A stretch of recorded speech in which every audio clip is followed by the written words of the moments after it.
Tasmania's wine industry has emerged from humble beginnings. It started with homegrown grapes and handmade wines nearly 4 decades ago. Now there's 1,400 hectares of the state under vine, and big corporate players such as Brown Brothers and Kreglinger have invested here. But will this shift change the distinct flavour of the Tasmanian wine industry? Fiona Blackwood reports.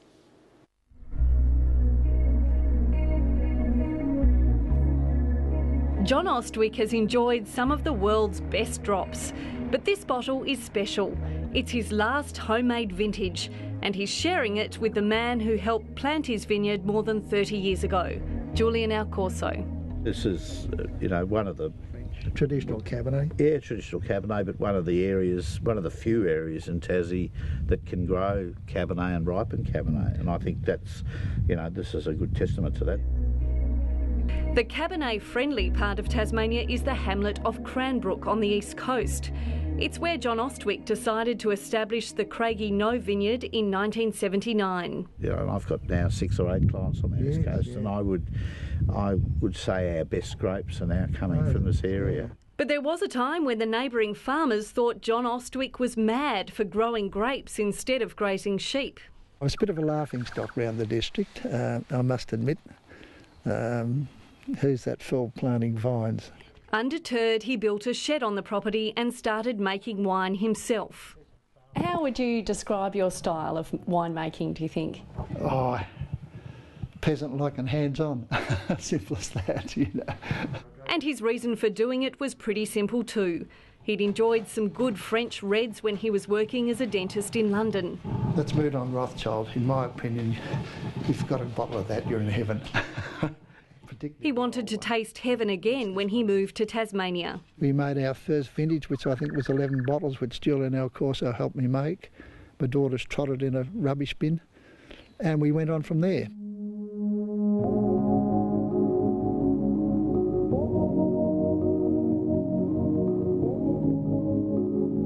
Julian Alcorso and his father Claudio were also making their way into the world of winemaking in Hobart's northern suburbs.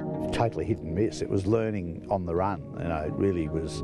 Our winemaking was like most Italian families. The grapes were planted in the backyard because that's what you do when you're a European. But there was little support from the government at the time. Tasmania, in Tasmania we grow apples, not grapes, and, keep away from it. So there was a positive antagonism towards it, which gradually changed to a real enthusiasm. That change was helped along by a forward-thinking Legislative Council. Well, in 1976 there was a bill that came to the Legislative Council from the lower house, and the Legislative Council actually amended the bill to limit the amount of mainland grapes that could go into Tasmanian wines. Been proven in the sense of the grapes now that it's reverse traffic, isn't it? They buy our grapes, Tasmanian grapes, and take them to the mainland. Proves itself.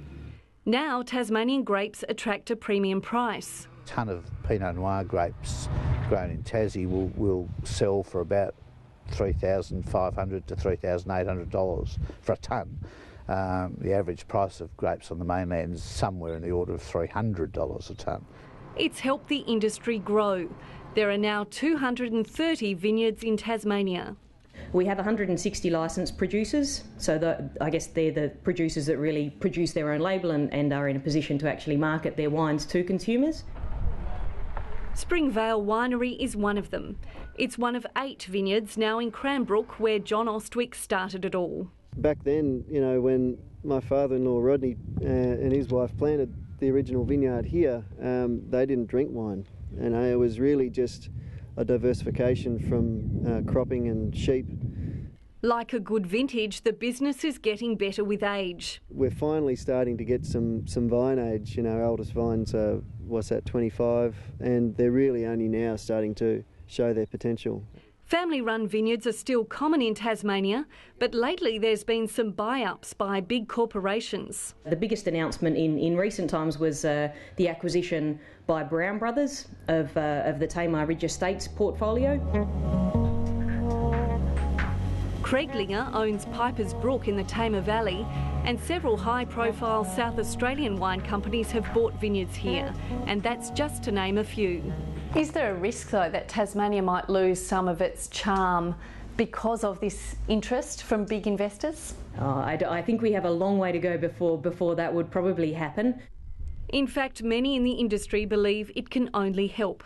That's telling every other Tasmanian producer that we're in the right place, and it's also sending a message to the rest of the wine world, I guess, that they have a lot of faith in what the potential is down here. The Tasmanian wine industry is punching above its weight. It's attracting accolades for wines and winemakers and will be hosting the prestigious International Cool Climate Wine Symposium next year. But it only accounts for 0.5% of the total national production, and only 8% of Tasmanian wine is exported. And while other states are grappling with a glut, Tasmanian producers are facing the opposite challenge, where demand is outstripping supply. They're all, in the context, very, very small. They're making, 5 to 10,000 cases of wine, which is very, very small. And, we need more. We really do need to grow to get a critical mass to make a real impact on the mainland. But that's a job for the next generation. John Ostwick has sold his vineyard to a US investor, but it will retain its flavour. We've got local winemakers, a world-class vineyard facility right next door to actually make all of the wines. So I think Craigie notes it's important that it always be maintained as a local story. That leaves John Ostwick with plenty of time to savour his love of wine. It's just a beautiful drink. It has a nice acidity about it, has fruit about it, has a lovely nose. It's generally got a nice purplish colour about it. It goes well with the food you're eating. They're just complementary. Food, wine and company, they all go together.